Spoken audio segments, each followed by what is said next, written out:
Welcome to the Mind Chimp podcast. Right. Hey Sam, how are we doing? I'm good, mate. Thank you. Awesome. Welcome to the Mind Chimp podcast.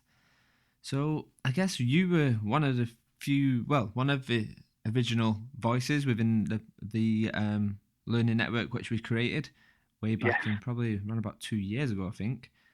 So I guess before we even jump in and get started, a couple of random questions. Question 1. So when you got asked in school what you wanted to be when you grow up, what was your answer? What you said to him?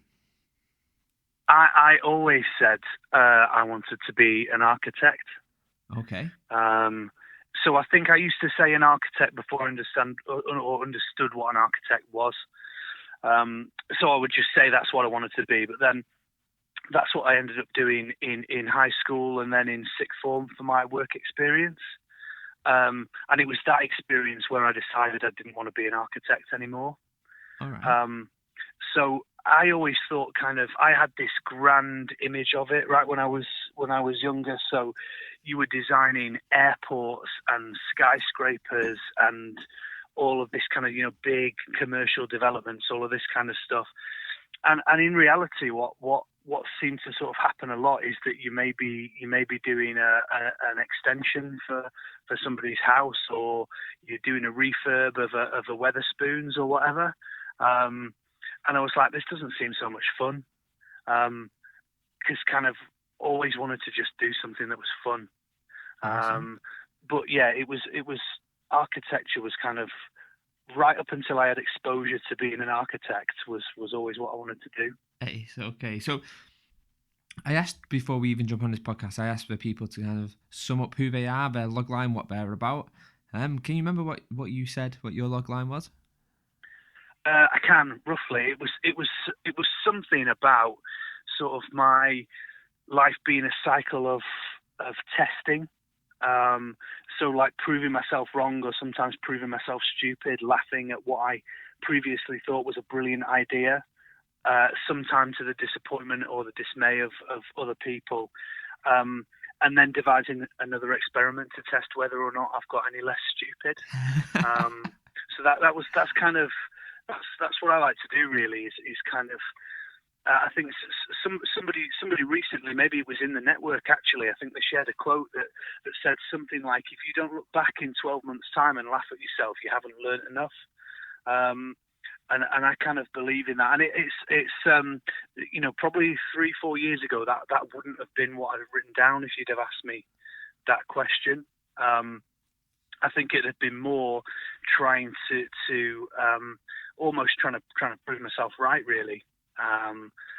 Looking for evidence of all of the things that I've done working, but actually kind of what I'm all about now is trying to prove myself wrong, or trying to break things to see if they stand up to rigor and testing in real life. And that's kind of, it's play and just having a crack at something and seeing if it works, changing your mind if you've got something wrong. That's really what I'm all about.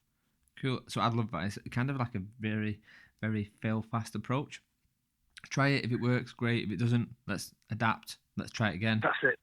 So That's it. I think, and again, mate, that's learning from or a lot of these sort of.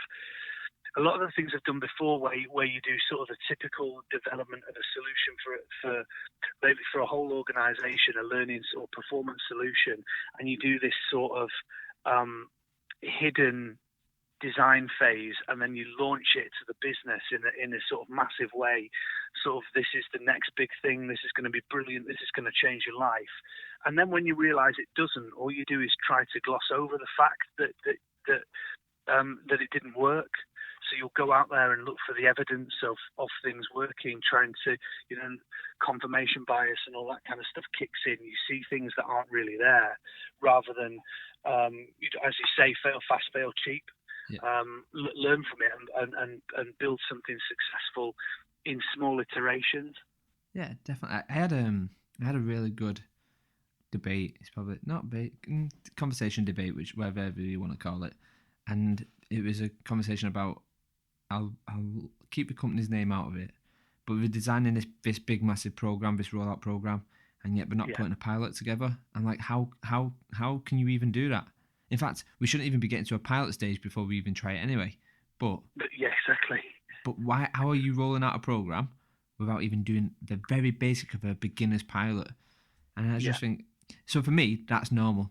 But I just think, under how many people, how many other companies don't do this? Yeah, this is quite a big company. What didn't do it? But and I find, mate, that it's that even within the same organisation, it will play itself out differently. So I think there's a lack of testing and iteration, particularly in HR, in learning in OD. But quite often, and mate, I know this is not across the board, but in IT, that they very rarely bring in a system or an update to a system without end user testing, without people, or without having a test environment in the first place. But in the same organisation, they'll take something that is maybe about culture or about performance or a significant shift in people's mindset or capabilities, and they'll throw that out into the organisation with no testing whatsoever, with no design thinking whatsoever, without working with the organisation and properly working with the organisation to develop a solution in the first place. So it's a bit like why in IT or product development or whatever are we testing and iterating? And then in HR and L&D, it's kind of, we'll design the solution in the background and then we'll just throw it out there. I find it a bit weird, actually. Yeah, it's crazy. I think, you look at any of your stages, your alpha, beta, your golds and stuff like that, but even just look at a modern day app, version 1.1, version 1.1.2, 1.3. It's like, this is a normal, but yet give it something what's like cultural, or maybe it's a management workshop, or insert whatever program or whatever you want to do, and it's like, boom, there's your one program what fits all. And I'm like, no, that kind of is completely wrong. So, yeah, exactly. So before we even get into it, so I need you to pick 4 numbers from 1 to 100 for me. Just random numbers, please, Sam. Okay. Let's go 13. Yeah. 23. Okay. 30. Yeah. And 75. Awesome. We'll come back to these near the end anyway. Cool. So, Sam, I've known you probably around about 2 years, which is a bit of a weird relationship what we've got going on, because we've never actually met face to face. This is true. Yeah. It's really strange, but we speak quite a lot. So I kind of get this. I kind of know you from what I know of you. But what about kind of the people out there who don't know Sam? Maybe give us a bit of a brief overview of who you are, what you do. Cool. So I am an organisational development consultant. At the moment, I work for an educational charity, so not for profit sector. All the time I've worked in learning and organisational development, I've been in not for profit organisations, higher education, social housing. But before that, I'd worked in I've done all kinds of stuff really, but private sector mostly. And I graduated from university as a product designer, or what I thought was a product designer anyway. Actually, what I realised is I'd graduated with a product design degree, and that piece of paper does not make you a product designer. So I've done all kinds of stuff in design, testing my hand, trying to find my way, graphics, a bit of web stuff, interior design. Worked as a project manager in an agency, and eventually I kind of unexpectedly landed in learning and development in a not-for-profit housing provider. And that was my first learning and development role, and then sort of progressed over, what would that have been, 7, almost 8 years now. Now working more in organisational development and sort of focusing on performance, and that's kind of how I got to where I am now. Arguably now, touching on the conversation we just had before you asked this question, probably using more design principles, more design thinking now than I ever did when I worked in design. Which is a little bit, well, it's kind of serendipitous. It's pretty cool as well, to still be able to exercise those kind of muscles that I developed at university and then sporadically in that time afterwards, just in a completely different context. So that's probably me in terms of what I do and how I got there in a nutshell. Okay, so I guess one of the common themes which I'm seeing quite a lot really is people falling into L&D without having a direct, I don't know, let's use the word career path. But a lot of people just tend to fall within L&D without knowing they're falling into it, and it's kind of an area which they don't know exists until they join a company. That was my experience as well, to be honest. I fell into L&D, and luckily I had a great experience. Within 2-3 days of working within learning and development, I knew that's where I wanted to go. But how? So you say you fell within L&D, kind of without knowing you were doing it. I did, yeah. What got you excited? Very similar, really. So what got you excited when you what made you go, actually, L&D is something what I quite fancy the idea of? So it was similar to your experience, where after a couple of days or a couple of weeks, I started to think, do you know what, I could get used to this.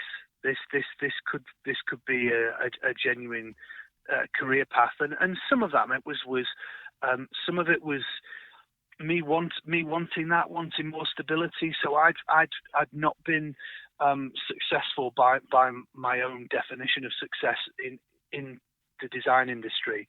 A lot of trying and a lot of effort, but it kind of hadn't worked out in the way I wanted it to. So some of it was wanting something more stable and something I could really call my own, but also something that was at its heart creative and that required me to think. And I guess kind of one of the things that has always really got me excited and gets me energized is solving problems, particularly if the problems are quite complex, particularly if they are if they involve people and there's no right answer. So I've always kind of considered that we have problems as people and as organizations that are either puzzles or mysteries, and it's those mysteries that I really kind of like to get into. So, you know, how do you shift the culture of an organization if that's what the organization wants and needs? How do you change people's mindsets? How do you increase specific capabilities so an organization can survive in the future? All of this kind of stuff. That's what gets me going. And I think I found that in L&D where I'd not found it in design. You know, being a designer hadn't worked out in the way I'd wanted to, and I think L&D gave me something that was missing. Okay. And something that I found exciting. So it was very similar, but maybe not after 2 or 3 days, but certainly after a month or so, I thought kind of this could really be for me. Okay, so you went from, I think you mentioned you was a learning development officer and through a little bit of stalking, but in the best possible way, you know, looking at your LinkedIn profile. You went from, was it Stockport Homes? So you went from and then now you're in a OD consultancy role. I guess from that point to where you are now, is anything what you've learned within the different industries, if you like, where you've took something from one industry and brought it maybe into where you are now? So maybe you took something from Stockport Homes and brought it into where you're into now. Is any like little things what you've noticed, or maybe it's even things where you thought, actually, I'm not doing that?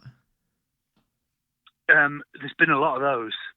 I think the one thing I've learned doing this is actually the harm that can be done, or the risk that you place on yourself and on the organisation by sort of doing that lift and shift. So sort of taking, I did this successfully in this organisation, sure, I'll just pick it up and dump it in this one, and maybe it doesn't work. culturally it's a bad fit for the organisation, or maybe actually it doesn't solve the problem that really exists. So one of the things I think I've learned is not to just sort of blindly take something that worked in another organisation and dump it in the one that you're working in now, even if that is sort of about this sort of there's a bit of a, what would you call it, like a benchmarking virus, I think, particularly in not-for-profit organisations, and certainly in the housing sector, where they all compare themselves to each other, and often they're comparing themselves to each other only based on what I would call sort of a surface truth. So they base those comparisons between their organisations on a glossy, almost marketing message. So one organisation telling another, here's what we're brilliant at. And actually what they do is they don't get underneath the surface. They'll take something back to their organisation, copying it, and it won't be successful. And sometimes that's purely because we haven't sort of dived under the surface enough to understand how things really work, or to understand whether we're asking the right questions in the first place. Okay. And I think that was one of my big learns, moving from one organisation to another. So at Stockport Homes, I was there for about 6 years, which for me was a long time to work in one organisation. And I think perhaps that was one of those things that I did take with me, was to beware of comparison, and whether that is some self-proclaimed thought leader or guru or whatever who's written a book and says, this is how we did it at X organisation, you should do the same, or whether it's going out there and looking at, look at what these guys are doing, that was really exciting, I want a little piece of that for this organisation. When actually some of that stuff can be useful, but only if you've defined the problem and you understand the need. Yeah. No, exactly. That was a big thing for me, to really learn. And some of that was obviously was learning it the hard way by not defining the problem. And I used to quite often fall into the trap of providing solutions that people in the organisation wanted, not what they actually need. Yeah. Yeah, it's really interesting. You mentioned a few things there, like one of them straight away, magpie syndrome. So that's kind of what I call it, magpie syndrome. It's like, there's this shiny new thing and I want that, and it's got to be fit for purpose. And it's got I want a bit of that thing over there and I want to bring it in. And yeah, I think, and then you referenced about someone creating a book, and this is kind of the reason why, as much as I am in learning development, I'm slowly but surely coming away from that title. And it's not because I'm doing other things, it's just because I don't want that title.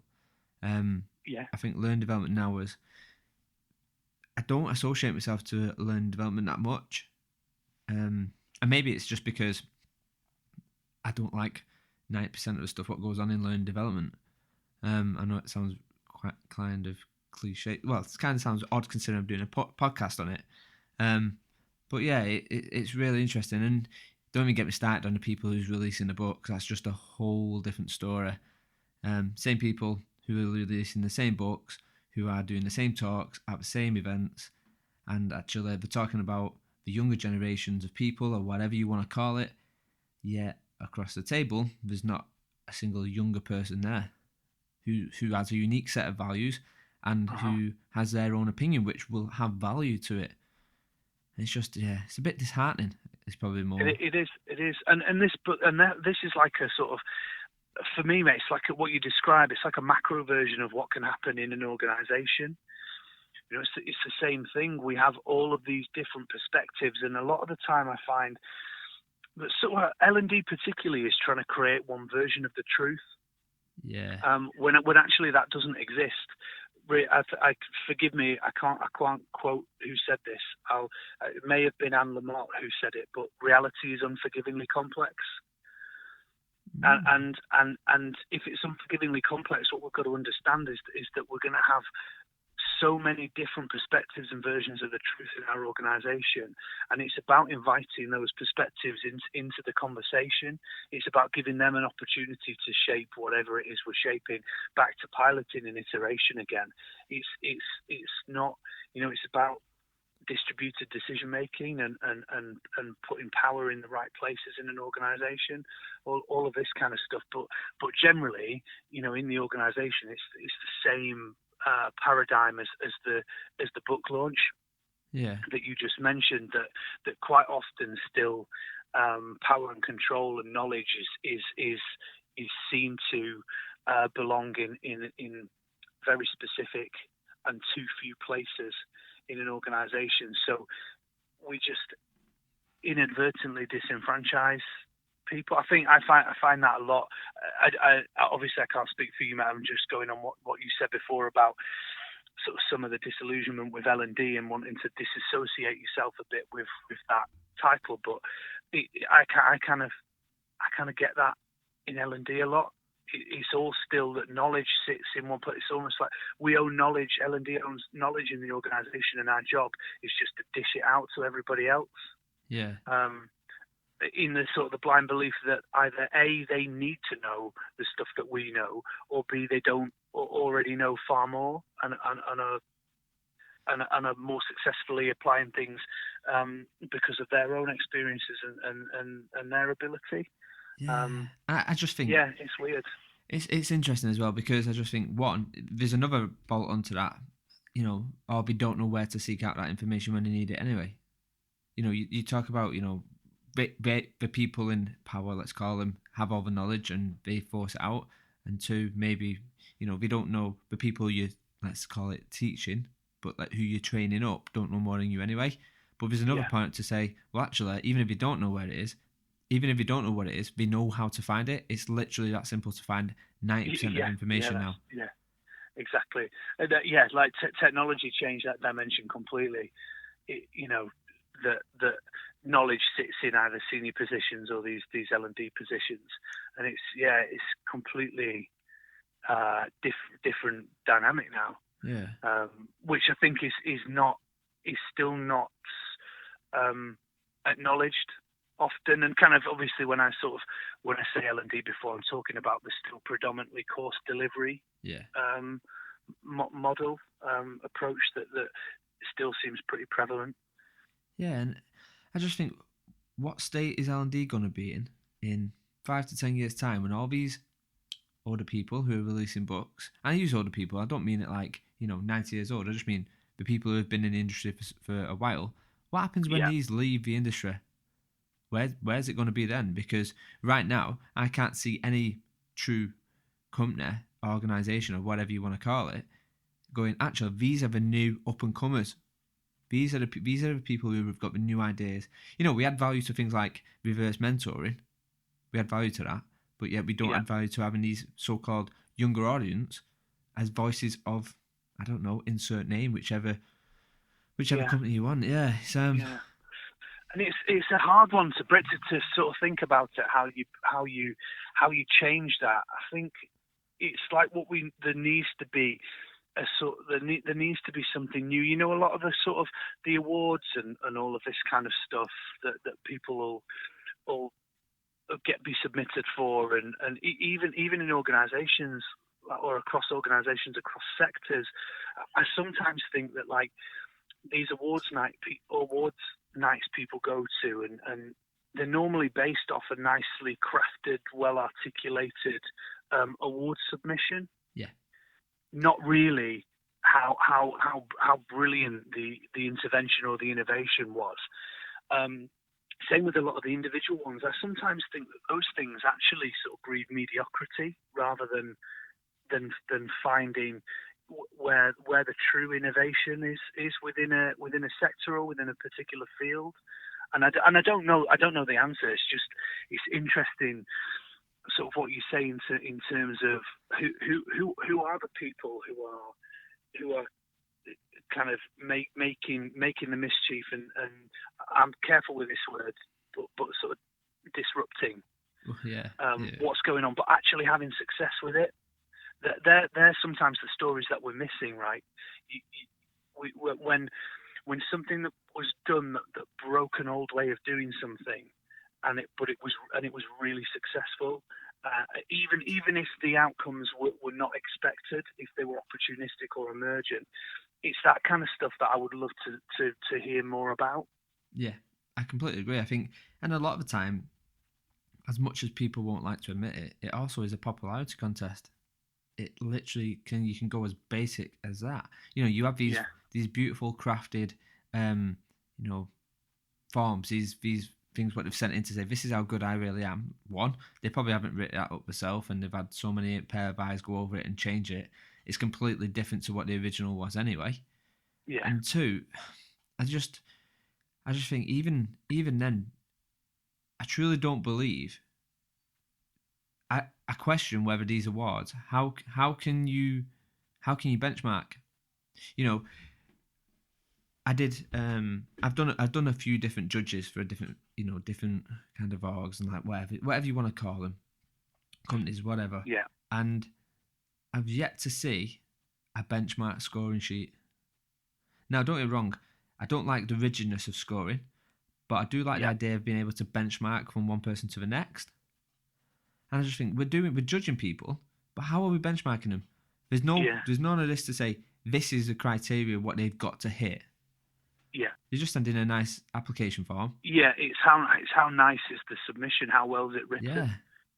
And they're not authentic, are they? Most of the time, No. Like you say, that someone else will have polished it. And to be honest, an organisation that I used to work for that I won't name, this was their thing, right? Winning awards, and they had a team of people. They were so good at writing award submissions. Yeah. They were really good at it. But actually, when you sort of looked at the organisation, then for sort of what that did, so there was this attribution bias towards success. Because everybody sees how many awards we win, that they're sort of rammed down people's throats. It's almost the most important thing that we should be talking about is which awards can we apply for next. And actually, there are a lot of people in that organisation who had two jobs, and one job was their actual job, the one that we hope they enjoy, or that they do enjoy and they want to get on with, that's going to help make a difference. And the other job was covering their own arse, and hiding the fact that they'd made a mistake, because failure is absolutely not an option. We couldn't talk about that word. In fact, I heard a director say that to a huge room of people. Failure is not an option. And actually, you can sort of see people there that every day we make mistakes, and we'll get things wrong, or even to the point where in that organisation they would have an outcome, they didn't achieve it, so they'd change the outcome. Wow.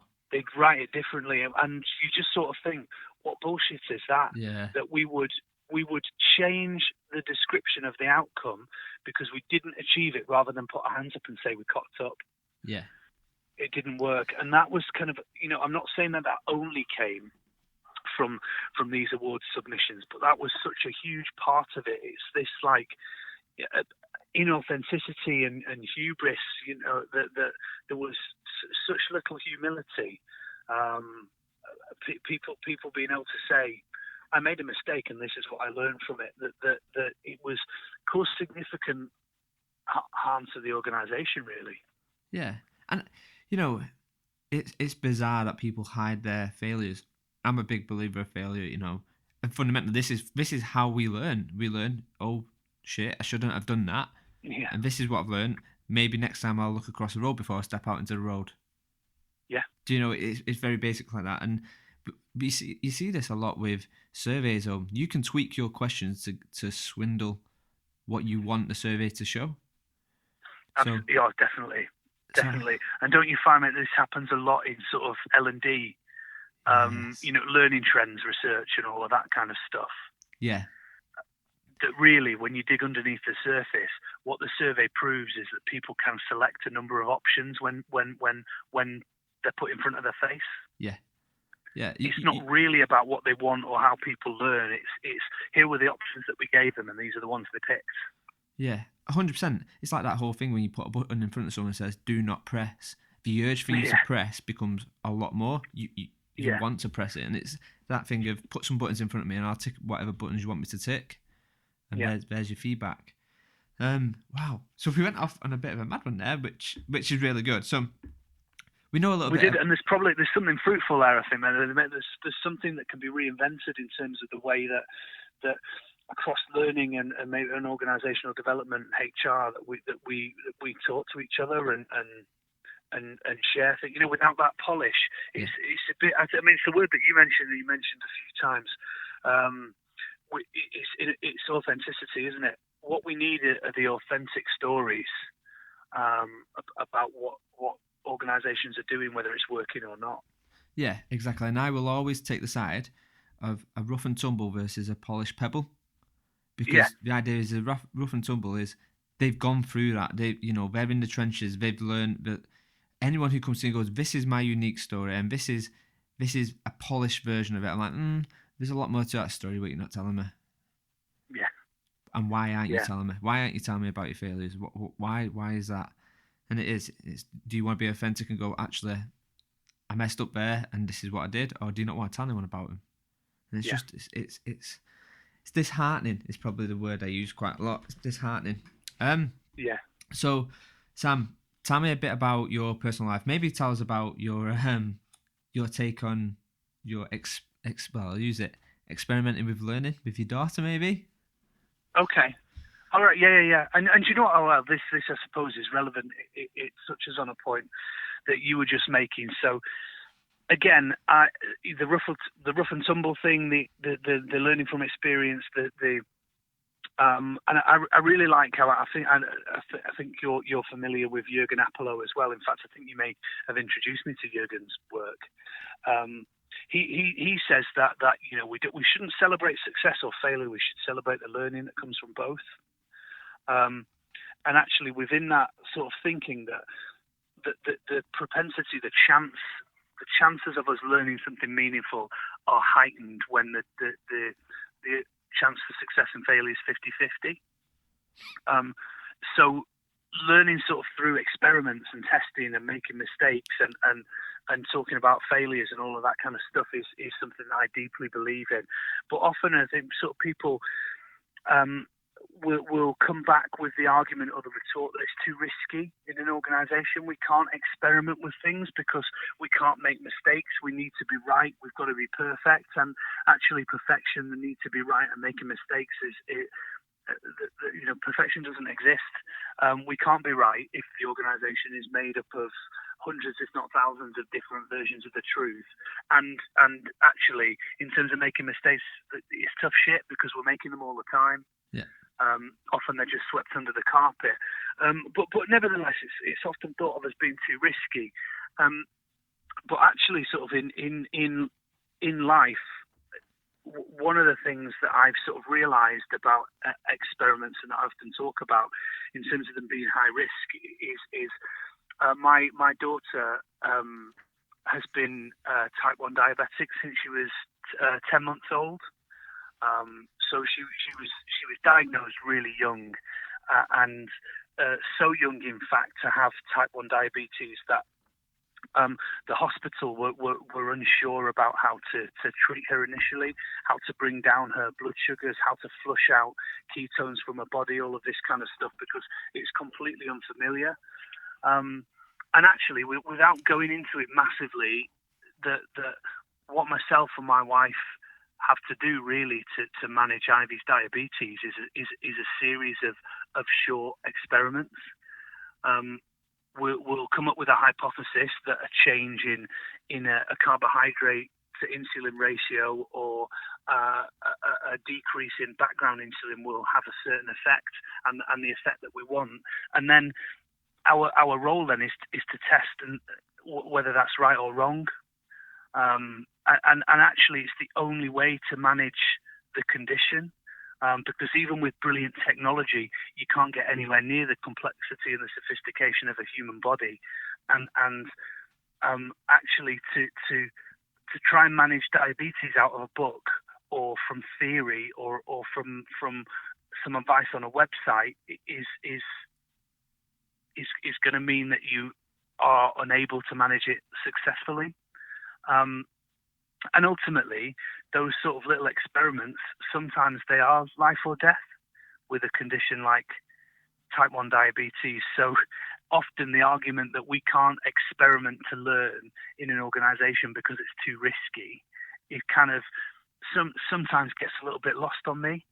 And actually, sort of, you can see it in the way that my wife has developed and learned and grown as she's helping Ivy to manage this condition she's going to have for the rest of her life.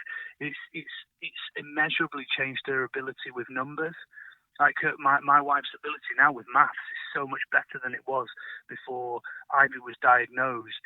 All of these little experiments, tiny risks, measure, change, experiment, measure, change. We can do the same thing in organisations. It's actually just stop convincing ourselves that the risk is too great. Yeah. And you know, sometimes these things are the only real way to learn. All of the medical knowledge and expertise in the world can't actually replace experiments as the way to manage the condition that my daughter has. Yeah. Does that make sense? No, that makes perfect sense. It literally is little tweaks, and it's really insightful. I think another thing which just popped to me when you were talking about it, I was just thinking whether your wife at any point used algebra to figure out that equation. So that was my attempt at a joke there, Sam. The reason why I say this is because maths, for me, was never really a good subject for me, fundamentally. It never was. It just never was.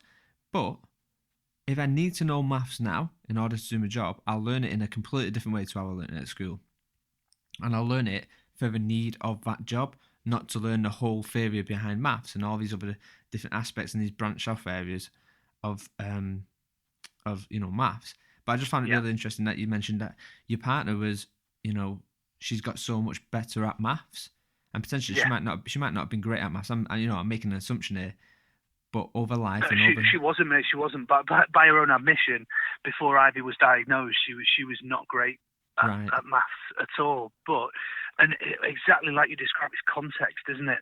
Yeah, exactly. And it's when you've got that emotional connection to something, that's the thing that makes it stick. So she went from would even a relatively simple percentage she would use a calculator for, to now doing pretty complex maths on the fly in her head, working out the right amount of insulin to give, working that out within the parameters of different variables and all kinds of stuff that's going on in the background, like my daughter having a cold or catching a bug from school or whatever it might be. A lot of the stuff now is quite complicated, and she's doing that on the fly. Yeah. These things, if you put context and experiments together, experimentation and testing, then it's almost it's almost the most powerful ingredient for learning. Yeah, and it literally is. It comes down to that, when you come down to designing and whatever, give me the bigger story. A lot of times I think when you see in, say, orgs, they'll give you, this is a data and this is what we need to change. Well, actually, no, let me have a look at the bigger picture. Let me see what else is going on here. And again, context, why is it you coming in with this when this over here is happening and this is actually more important? And I guess with this example you mentioned, with it being life and death, you need to know everything. You need to know what will happen if you go a bit too far one way or a bit too low or whatever. Yeah. It sounds like it's scary. For me, that would be pretty scary. But I would completely adapt to the situation at hand. And that's it. It's a great illustration of human capability to adapt when you've got that context. Because it still is terrifying, really, if you sort of think about it. But certainly at the time when it happened, and with her being so young, it was really, really scary. And a lot of people would say, oh, it will get easier as she grows up. And you know what? It doesn't. It hasn't gotten any easier at all. But what we have done is learn, and we've adapted, and we're far more proficient and willing now to experiment and learn from those things and admit that actually, because you don't have a choice in a life and death situation, you don't have a choice but to admit that something went wrong, or we made a mistake, or whatever it might be. And I think sometimes for me it's just that, it's that illustration that in organisations we convince ourselves that the risks are too great to try and learn in this way. And actually, a lot of the time, can't speak for every organisation in every situation, but most of the time it's bullshit. Yeah, it's just what we're telling ourselves to because we're still comforted and drawn to the educational model of learning that there needs to be a teacher to tell you what to do. You come away from your job, you go back to it, and hopefully, magically, you'll do it better. Yeah, and it just doesn't work. Yeah, it's spot on. I mean, there's a couple of trends and a couple of themes which are coming up quite often on these podcasts. One of them is kind of the educational system and how it needs to adapt and change, and whether it's even fit for purpose and stuff like that. And I know we've got our opinions I think our opinions quite match on that. But let's just change gears a little bit. So cool. You talk about the people who are a bit mischievous in learning and development. Who are they? Maybe give me a couple of names of, 2 or 3 names of people who you think are the disruptors, the people who have been a little bit mischievous and do things differently. It could be people who are brand new, who are new to the game, or it could be people who've been here for a couple of years, a few years, whatever. Is there any names what jump out to you? Cool. Okay, yeah, and apart from you, obviously, Danny, is this aside from you? Oh, cheers! Because you're one of those people, right? I think, like you said, I've learned a lot from you. Even like I said, the weird thing is that we've never met face to face before, but I've learned a lot from the way that you've approached your work, and sometimes that's challenged me. Okay. In a really good way. I think someone who, again, I've not met, but I've talked to and engaged with a little bit, but absolutely love the work and the way that they think, and also bring in research and some academic rigor into learning is Nick Shackleton-Jones. Okay. Like a lot of the way that he, certainly the way he writes and the way he crafts sort of messages and he tells stories, but also I think the way that sometimes he so accurately describes the pervasive nature of human resources and L&D in organisations is brilliant. And I think, do you know what I'm thinking? I've probably stolen the phrase "mischief makers" from him. Okay.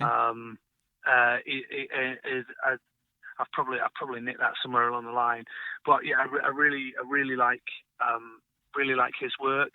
An organisation that I've done some work with recently called Hyper Island are brilliant. So they're an educational organisation that their business is in delivering sort of degree level qualifications mostly, and working with organisations, but the way in which they do it is brilliant. So there's a lady called Hazel Swain, a guy called Ben Ward, work for Hyper Island, who are brilliant. And that kind of their mantra really in terms of building learning experiences is really to challenge, and to quote Hazel, would be to lean in to the discomfort. Yeah. And to allow that discomfort to be part of the learning experience. So many times in the past, either I had done this or people that I was working with had done this, where your only goal in terms of delivering a program is not learning, it's satisfaction. So all you want are to people to give you a glowing report afterwards, and I don't know, 95% score on your evaluation questions or whatever it might be, and so actually what you do is you do anything within your power to make people more comfortable, not less comfortable. And I sort of think that the way that they approach their work, it's we've had some really, really good experiences. The experiences that we've designed have been, for some people, intensely uncomfortable. But it's that experience that sort of derails the train a little bit, makes people reconsider how they think, how they consider things, what they believe to be true. So I think Hyper Island generally as an organisation, Hazel and Ben particularly, do really, really brilliant stuff. And then another person who I really like, again, I sort of you introduced me to Jürgen Apollo, and particularly his sort of management 3.0 concept. The idea that we, management is not a bad thing. I think what I sense at the moment is leadership is a bit more in fashion. Yeah. And management is not cool anymore. We don't want managers. We don't need managers. When actually there's nothing wrong with the principle of a person having a manager. It's just that what a lot of HR divisions or L&D teach managers to do is wrong. So management needs to be reinvented. Management was never built to create engaging, innovative, exciting organisations. It was designed to keep people on task and sort of whip productivity out of them. And I think a lot of the work that Jürgen does, the way he sort of, a lot of it is quite playful. It's informal, and it's practical as well, right? It's resources. Yeah. That he creates, and rather than just another bullshit theory or another reinvention of the same old bloody theory, it's taking things and making them practical so that a person can pick them up and use them on a Monday, rather than a person have to spend another year figuring out what the hell you meant by that particular theory. So I think in a long and rambling way, I think, are they sort of three? Yeah, no, that's, I think, that's perfect. So, and they all have stuff in common as well. That I think what is that is that it's not. Again, I wouldn't use the word disruptive necessarily, because actually a lot of it is just common sense. Yeah, I think there's so little common sense sometimes in our organisations, and sort of across those three examples, a lot of it is just common sense. Yeah, it is. It comes down to the fact of put yourself in the shoes of the user, insert whatever name you want to call them, but actually, what is it we need to do? What is the actual thing? What we need to do? What rather than give them this whole like random stuff, which the theory. Let's talk about the theory, for instance. So there was an induction which I got asked to redesign a while back, and I was like, right, okay, yeah, give it me. So I ripped the induction apart. And I said, why is it on every single module we're telling, and in this case, I think it might have been technical customer service or something. I can't remember now. It was a while back. I was like, why are we telling them about the theory of everything? They don't need to know the theory behind this. They just need to know how to do their job better. It's literally that simple. So I think when you start talking about theories, so as soon as someone starts quoting theories to me, I switch off, because I think it's the quickest way to hide around the flaws of your own knowledge on insert subject. Let's look at this theory. Well, no, how about we don't? How about we just look at it from a really simple, common sense approach? I don't need to know the theory of it. We're all human. We all engage with each other. So I don't need to know the theory of what someone's probably invented years and years and years ago. And it's probably either never adapted to the life change of people. So it's just... theory, it stresses me out. Exactly, mate. It's exactly that. Sometimes it's the theory's the safety blanket for L&D, right? Yeah. Or for HR, there's always this theory, and actually my job is just to pass this on to people. Exactly like you said in start. What do the users actually need? Yeah. And how do we design this organisation better so that they can do they could do their job more easily, exactly like you said, like most people just want to. Yeah. Most people want simplification of an organisation. They want stuff taken away rather than more stuff adding. And more theory is not going to help sort of what is already too complicated. Yeah, there there was a project which I was working on with someone a couple of months ago now, and again, it was a leadership program actually, and it was all about having these discussions, these conversations, courageous conversations, let's call them. And it was like, coaching conversations. I was like, right, well, hold on. What do you mean? So I want my people, my managers to talk to me like, and have these coaching conversations. Like, realistically though, we're in a business where your managers can't get time offline. So we're going to insert X amount of money into a coaching conversation. Why don't we have a look at the bigger picture of why our managers can't actually get our advisors offline to actually do anything? Why are we investing our money into something which won't ever land? Yeah. Because our people can't get time with their managers on a one-to-one. So when are we ever going to have these coaching conversations? And two, why are we investing loads of time in, doing these whole coaching our managers to be coaches? Why don't we just train them the basics of asking open questions? What, when, why, who, how, where? 6 bums on the goalpost. Yeah. Tell me, explain to me. I'm like, you want these people to be genuine. So at no point would I ever go, I see where you're coming from, Sam, walk me through that. I'd be like, why do you feel like that? It would just be real simple questions, but we invested so much money into it. Anyway, it didn't see light of day in the end. But I just think sometimes we like to throw a lot of money at leadership programs when the money could be invested in a bigger and actually a more speed to competency and a more money investment back to the business with something of, actually, let's invest it and have a look at why we can't get our people time with our managers in the first place. Yeah. Solve that problem in the first place. And I've done that, come across that before, where fundamentally the job role design of a manager is wrong. Right. So and sometimes this is because the role has been designed wrong in the first place, or an individual is choosing not to enact the responsibilities that you would want from a manager. But where a manager is 95% subject matter expert and only 5% sort of focused on their people. Yeah. Or because of what they've been taught to do, in previous organisations or by L&D, that they've got the wrong ideas or wrong approach in terms of management. And exactly like that, you imagine that you pick that person up whose job role design is wrong, right? So they spend about 5% of their time with the people. The rest of the time they're doing projects and tasks and all that kind of stuff.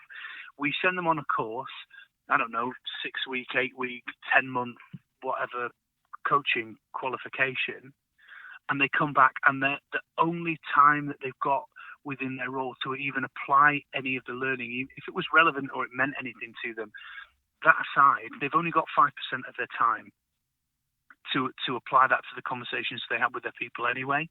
Yeah. So there's a different problem that we need to solve first.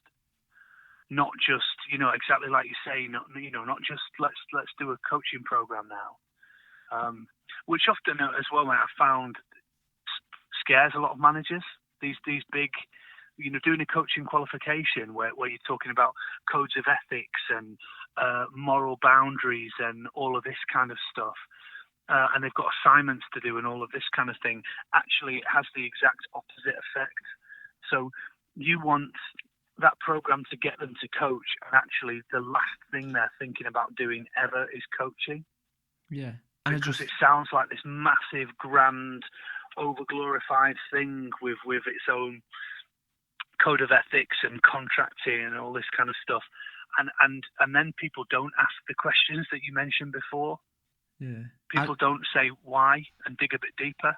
And it's not that. We also make a giant assumption that these managers want to be coaches. Yeah, that's a good point. We turn around to them and go, yeah, well, we're going to do this coaching program, and as a manager, you're going to go on this program. Actually, no, I don't want to do a coaching program. Thanks for making that giant assumption. And there's a piece to say, well, is it not a whole thing of we have to get our managers' mindsets changed different to actually, you are a manager, but you're going to be kind of coming into a bit of a coaching manager. It's Sam, I'm aware it's 3:30. You need to shoot off, don't you? I've got a bit of time actually. Have you? Yeah. Cool. Yeah. Okay. So I'll crop this bit out. But yeah, no, my wife sneakily knocked on the window before and said she'd got back early. Oh, hero. Yeah. Cool. So so we know about some of the people that mischief makers, and we know we've talked about kind of, well, we just went off on a mad tangent again, but this is exactly what I want. So Cool. I guess what's with your role, how would you explain what you do? So let's say OD, what you do, how would you explain it to a 3-year-old? Oh man. That's right, that's okay, right. So what I want to do is, and I'll say company instead of organisation if I'm saying this to a 3-year-old. Yeah. So I want a company to feel like a really nice place to be, a great place to be. Because if that company is somewhere you want to go and you can do everything that you want to do really easily and everything you need to do really easily, the company gets better. Okay. So whether the company wants to make more money or change people's lives or whatever that might be, it can do it better when its people can do what they need to do more easily. Okay. How was that? I like it. It's good. That's really hard thing to do. Actually, I might need to. I'll work on that. But that's it for me, Lino. And how I wouldn't explain it to a 3-year-old would be to just make an organisation a less shitty place, so it can achieve what it wants to achieve more easily. Yeah, it's brilliant. I love it. Open and honest there. So what we talk about kind of organizational development and stuff like that, but if you had to give a book, a resource, or a book or a resource, and you had to give it as a gift to 3 people, what would that book or resource be? That's good. I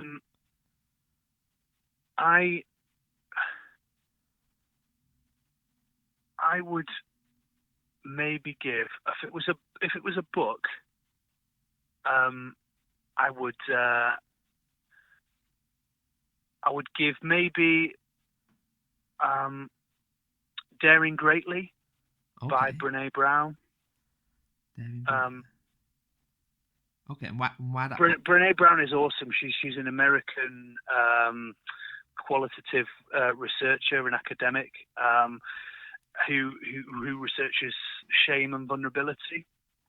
Okay. And I think sort of, and that book, Daring Greatly, is sort of, it's full of it's almost like a roadmap to living more wholeheartedly, to ditching things again, but back to your sort of key word, Danny, about authenticity. How to drop the mask, and well, not just how to drop it, but why you should.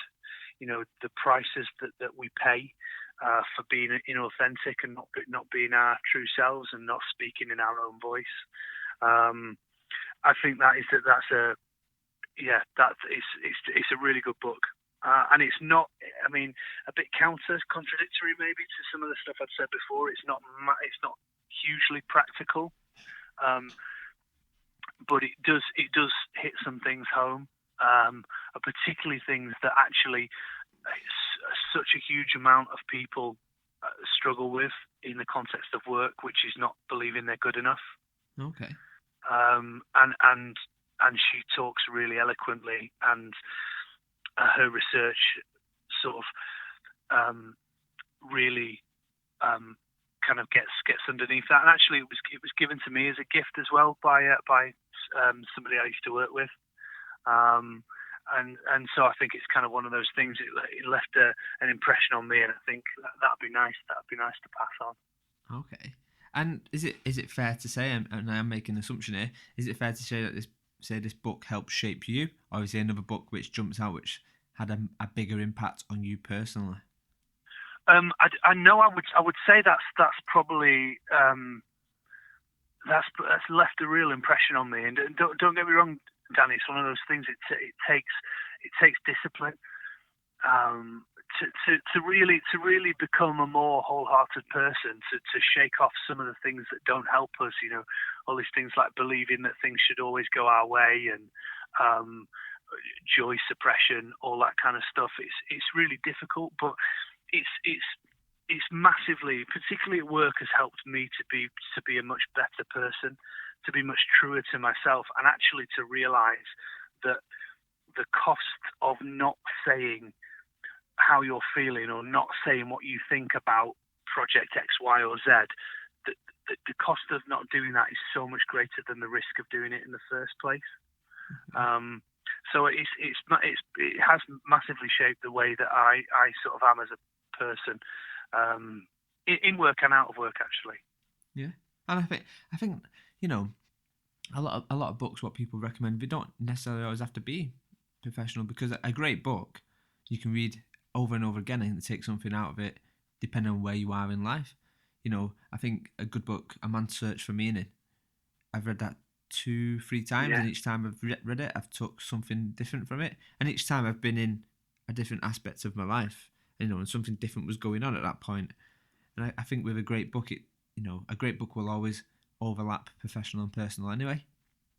That's it, and it's something that I come back to. I'll sort of revisit it, and sometimes it's just a reminder of some of these things, especially, sometimes the kind of work that we do, it's not easy when there are perhaps mindsets need changing, or an organisation needs to shift its culture, and therefore a permanent change of behaviour of a lot of people. That sometimes it's quite tough going. When you're dealing with a lot of the legacy stuff that we talked about in HR and L&D that doesn't really help. The complexity, the fact that organisations are so complex, sometimes it's just hard to cut through all the crap. I found it just a really good book, and a really good sort of set of ideas and principles and research to come back to remind yourself that actually, you are good enough. Mistakes and all, you're still worthy of what Brené would say, love and attention. Yeah. Okay. Cool. I've never heard of that book, so I'll definitely add that one to the list for sure. So, and I guess some of these questions are meant to be a little bit fire round, but honestly, Sam, if you can't give like a 5-round answer and you want to delve into it a little bit more, by all means, go for it. Cool. So, if I was to say to you, you have to pick 2 hours out of your whole working life, and you have to relive these 2 hours over and over and over again, which 2 hours would it be? And it can't be your lunch. Okay, right. I've got to live them over and over again. Yeah. So maybe maybe it's creative design, maybe it's delivery, maybe it's everything in between. Which aspect would that be? Well, there was a program I mentioned before that we've been working with a company called Hyper Island. Yeah. This challenge lab, innovation lab type 2 days that we put together, and I was involved in that. So decided not to sort of passively observe it from the outside, to be in it, and if I could relive particularly sort of the sort of middle section of that first day over and over again, then that would be a pretty good existence. Okay. Yeah. Okay, cool. So picture this, Sam, yeah? You're walking out from, maybe it's a football stadium, maybe it's a gig, I don't know, wherever, and you've rented out this massive billboard. And the idea is that everyone who comes out of this stadium, this gig, sees this billboard. And the idea is your message or your quote or whatever will have a butterfly effect on everyone who sees that and rippling outwards. What would be the message you'd put on there? Oh, man. That's a good question. So it'd have to be pretty succinct. Maybe it would be really sort of stark, bold, like almost like black and white, bold text. Something like stop pretending that we don't need to exist with other people. Okay. Something like that. Okay. I like that. And I kind of think that I won't go into this too much, right? Because I know you told me to be succinct, which is something that I'm working on personally. But I think in organisations and other aspects of our life, we forget that the decisions we make have this systemic impact that's much wider.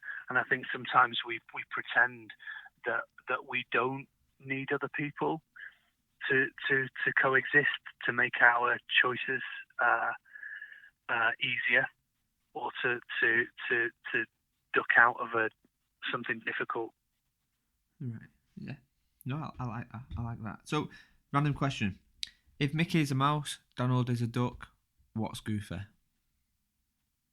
Is he a dog? Well, Pluto's a dog. Goofy has a hat and drives a car. So what's? Oh yeah.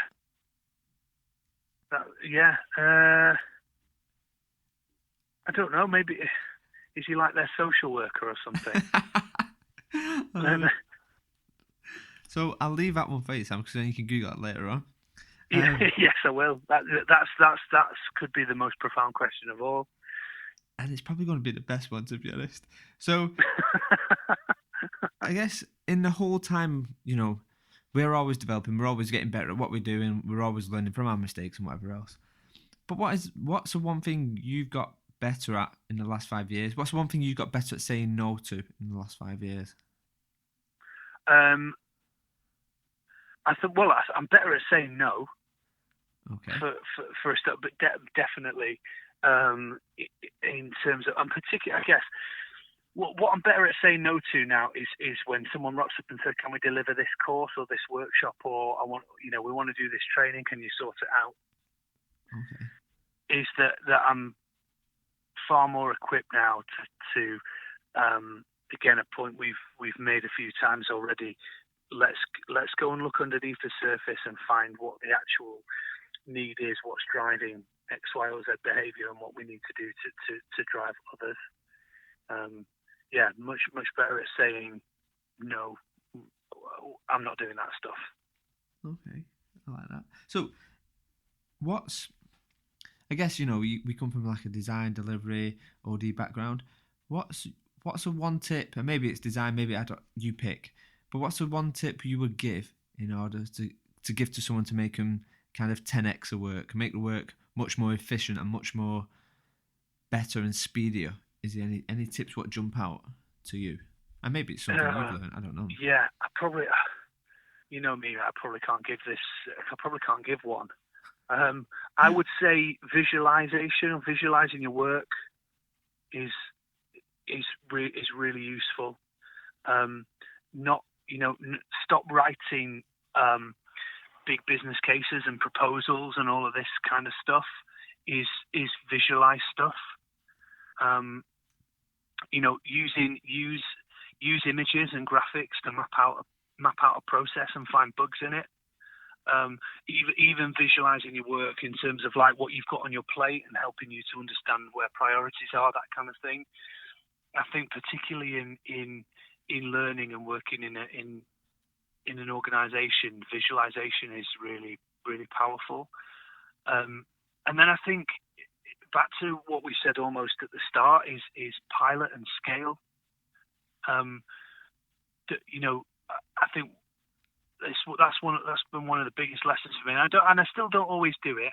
And still in organizations you can get swept away with the big with the big projects, particularly when you work in OD and think that it's the whole point is that it's organization wide and it's systemic. But actually doing these big ginormous all singing all dancing launches and fanfares with fireworks and glitter and unicorns and stuff, it just doesn't help.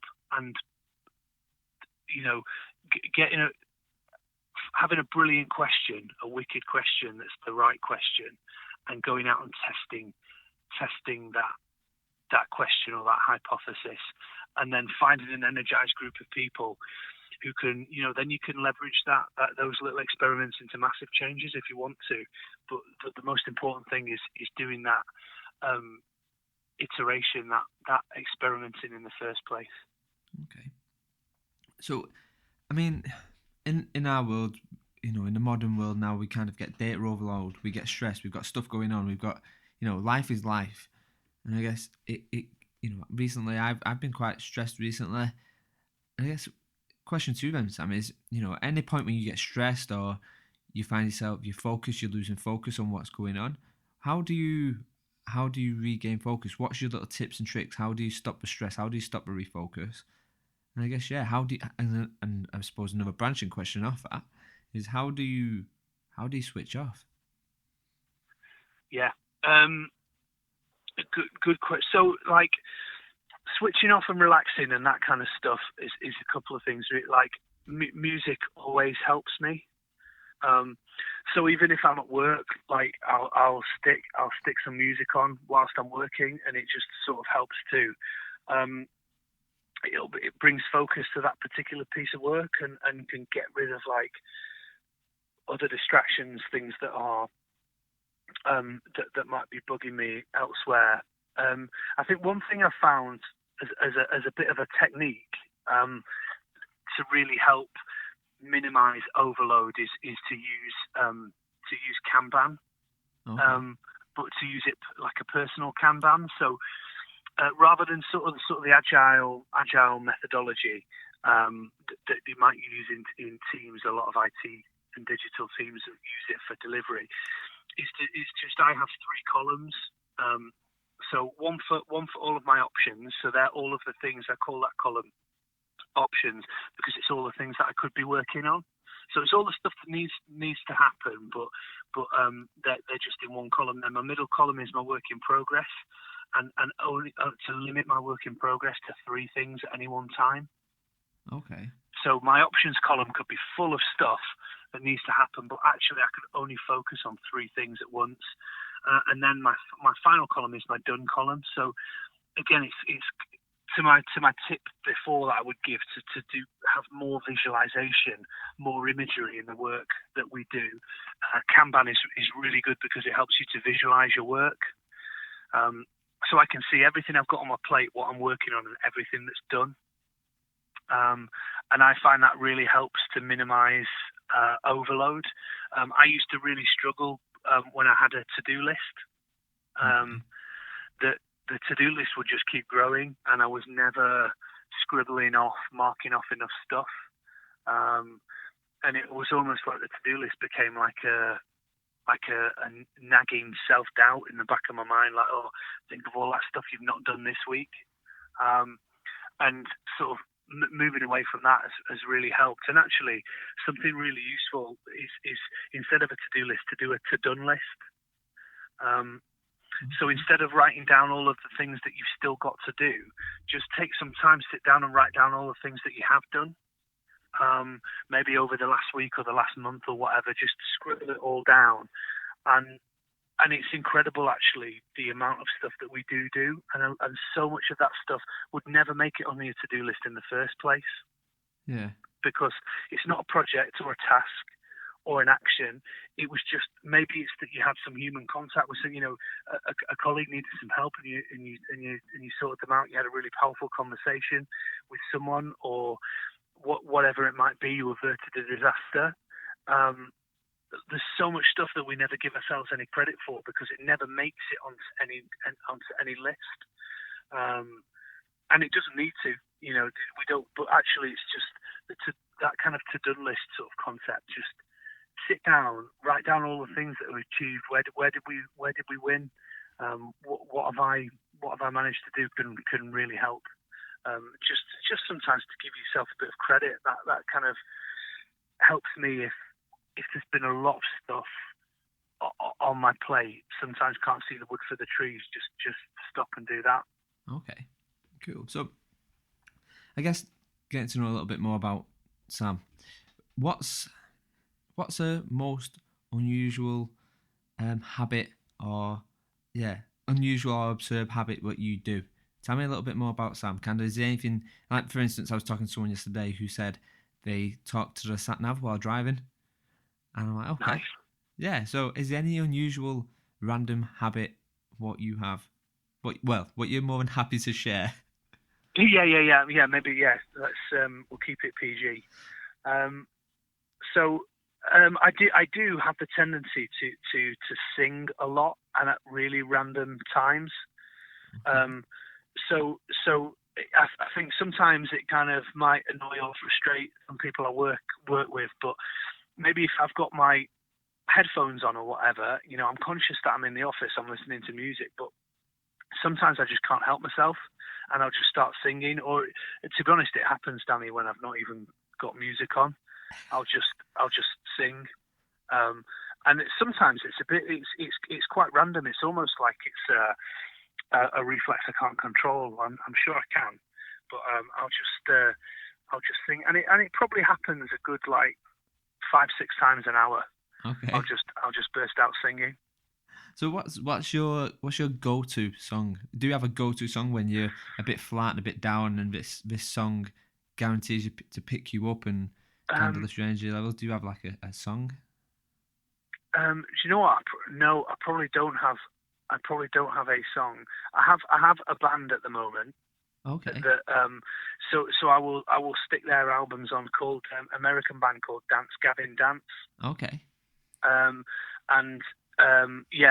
If I stick that on, I seem to be, I can get in the zone when I'm listening to particularly like their last 2 albums.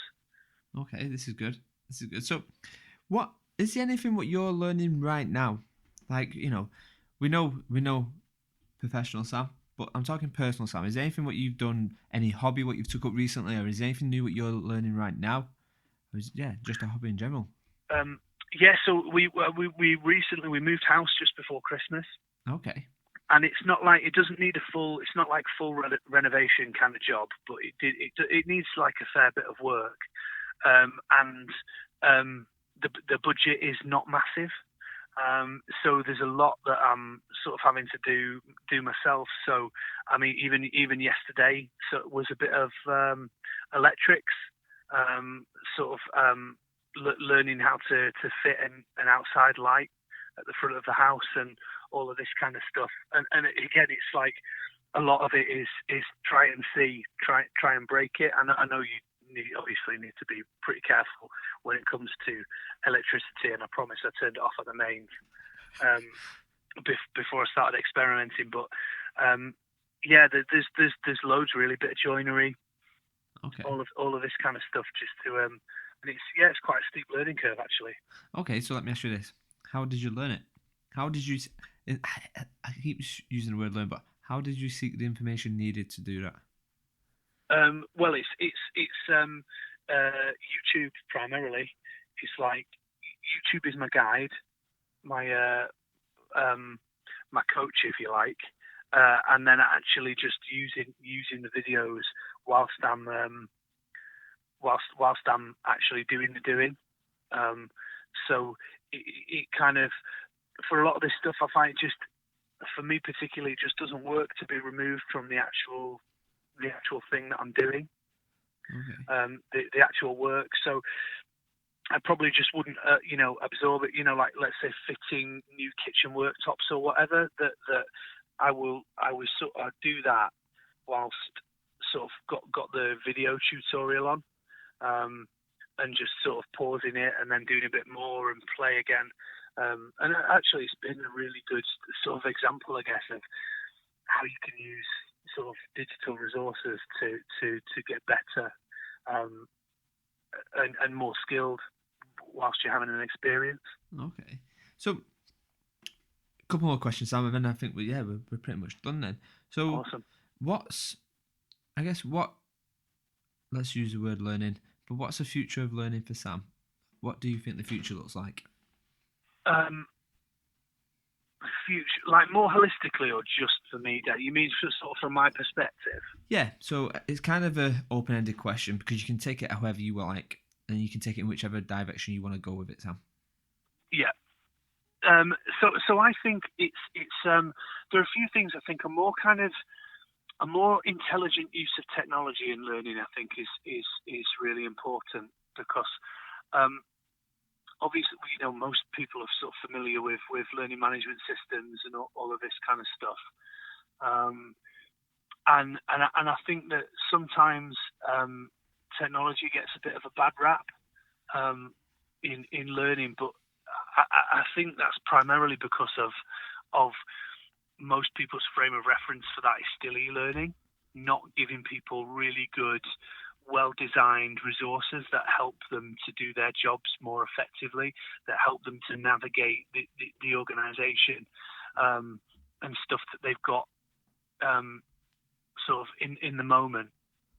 So I think like a more intelligent use of technology, and I think we're back to a point we've probably made like 4 or 5 times now about understand what the actual need is before we apply a technology solution, rather than just sort of think, oh, we need a new LMS, so let's just bring this new version in. I think for me the big thing is kind of it's so I mentioned like at the very start about me wanting to be an architect when I grew up. Yeah. And kind of now I still sort of think that I want to be an architect, but in a different way. And it's being an architect for the organisation, to design an organisation from like a human perspective anyway, from human processes and systems and people, how they all interact. It's designing that organisation, the framework, so that it's really user friendly, and that people actually want to be. It's a place that people want to be, and the experience that they have is positive. Like when you walk into a really well designed building or an incredibly well designed airport or whatever it might be, it's a place that you can use without any effort. And I kind of think that there's something in that. Sort of concept from an organizational learning and sort of an organizational development point of view is to be an architect for the organization, to design the frameworks and the system that people want to use it, and it works, rather than just kind of leaving the context and the framework of the organization the same and throwing more content at them. Okay. So again, I think that technology will play a big part, but like I say, it's like the intelligent use of it as part of that. The technology can be part of that architecture. Okay, so I guess let's fast forward. So there's an 80-year-old version of you, okay? Yeah. And you can tap into this 80-year-old version of you right now. What sort of information do you think, what bit of advice would the 80-year-old give you now, which you're still struggling to take at the moment? That's a really good question.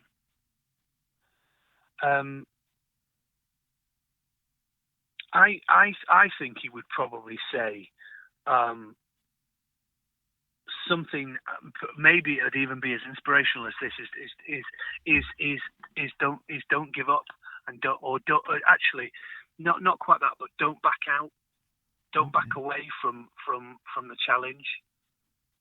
Lean into it and go with it, because I think that a lot of the stuff that we've sort of talked about and had a bit of a laugh about, that we kind of think is not right or is wrong with organisations, with HR, with L&D. That it's really difficult to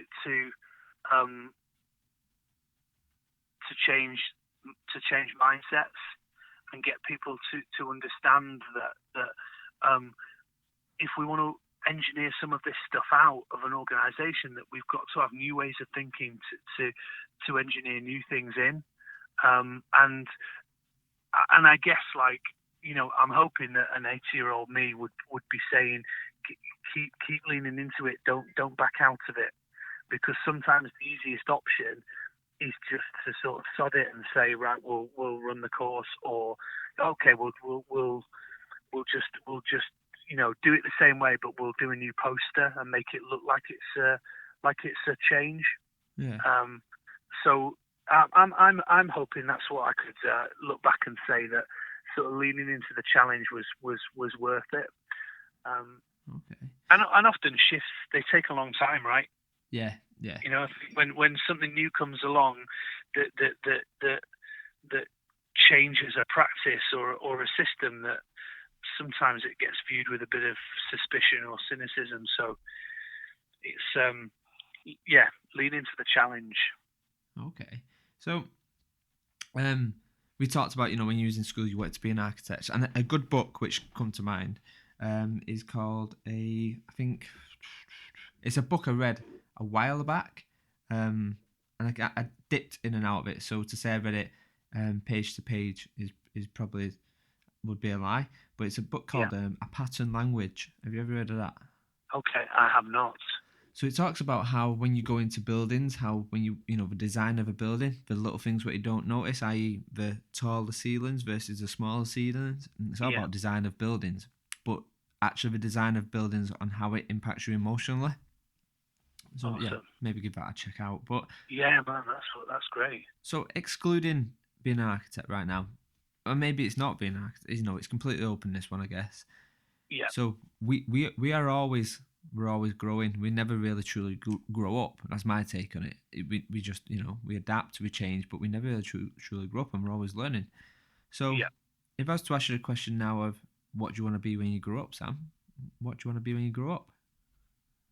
Yeah, I think it would be. It would. I think I would love to sort of head up like a team in an organisation, an organisation that's got that willingness to genuinely change its rhythm, to change the whole context of the place. It'd be like to head up a team that were building those frameworks that we were going to help to build. I'm going to do it, like we said, with the organisation, through experimenting, through testing, through iteration, to be architects for that organisation. And to do it in a way how like how a user experience designer would design an interface for customers. Yeah, is to be a team of people who are doing that for the organisation, so that when people interact with sort of each other and with the organisation and with the tools and practices that we've built, is that it feels useful, it feels good. And it generates that energy from people actually doing the work. So I kind of find sometimes organisations are looking for superficial or transactional ways for the organisation to be a better place. So things like that will give people free fruit and massages and look at the benefits package and strengthen that and all of this kind of stuff, which I think is all cool and it can all work. But fundamentally, if your job is shit, your manager is shit, and your whole job, the design of your work is demotivating, then none of this stuff is really the right improvement. Yeah. And it's getting those things right in the first place. To design an organisation where people's jobs are actually, root to branch, are exciting and meaningful and all of that kind of stuff. That's the kind of work I'd like to do when I grow up. Definitely. This is good. So last question, and then we'll be on our way. So I asked you right at the very beginning to pick 4 random numbers. Yes. These random numbers are tallied to a random list of objects which I've put together. So you picked 4 random numbers, and you picked 13, 23, 30, and 75. Yeah. So what that gives you is a stop sign, a picture frame, a cookie jar, and some lip gloss. So here's the thing, Sam. You're on a desert island, yeah? Yeah. And you found these 4 items. What are you going to do with them? Man. So I've got a stop sign. Yeah. A picture frame. Yeah. A cookie jar. Yeah. And a lip gloss. And a lip gloss. So is the cookie jar got anything in it? Let's say, for argument's sake, it's got some cookies in. Right. So I'm guessing that would be flat out the simplest one would be a good source of food immediately. Maybe long term, the jar could be used to catch rainwater or something. Okay.